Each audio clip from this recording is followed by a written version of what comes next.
اور نبی پاک صلی اللہ علیہ وسلم نے فرمایا ہے نا کہ نظر بد اور حسد ایسی چیز ہے جو انسان کو قبر میں اور اونٹ کو ہانڈی میں پہنچا دیتی ہے. تو اس بات سے ہم لوگوں کو ویسے ہی مطلب کہ ایک چیز اتھینٹک ہو گئی کہ ہمیں نظر بد اور حسد کے مسائل ہیں. جب ہم اس کو ہم نے پریکٹیکلی کرنا شروع کیا تو ہمیں پتا چلا کہ 99.9% مسائل ہی نظر اور حسد کے ہیں. اچھا. پھر ہم جب ملک سے باہر جاتے ہیں، آفیشیل ٹور پہ جاتے ہیں، لوگ کہتے ہیں یہ کیا بات ہوئی، کیا نظر پاکستان میں لوگوں کو لگتی ہے، کیا حسد اور جادو بھی پاکستان میں ہوتا ہے؟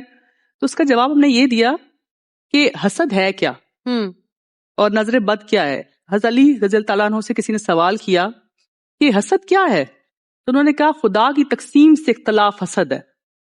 ہمارے معاشرے میں، ہماری سوسائٹی میں ایک مینٹالٹی ایسی ہے جس میں ہم یہ کہتے ہیں کہ ہم سے زیادہ کسی کے پاس کیوں ہے، ہمارے پاس کیوں نہیں ہے.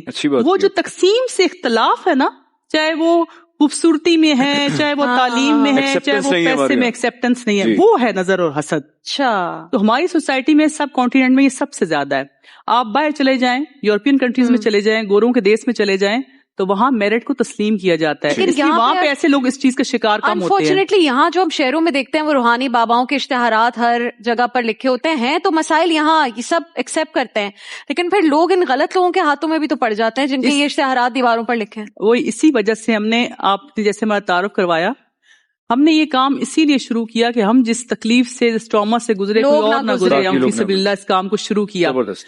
اب یہ جو آپ کہتے ہیں نا، جو محبوب آپ کے قدموں میں شادی کی تو وہ ایک پروگرام میں ہم سے کہا گیا کہ آپ کے پاس جو لوگ آتے ہیں جو کہتے ہیں کہ جی محبوب کو قدموں میں کیسے لایا جاتا ہے، تو ہم کہتے ہیں ایک تو فٹے منہ اس محبوب کا جو تعویذ داغوں سے قدموں میں لائے، دوسرا یہ کہ اس محبوب کا کیا کرنا جو تعویذ اور داغوں سے آپ اس کو لے کے. صحیح بات ہے.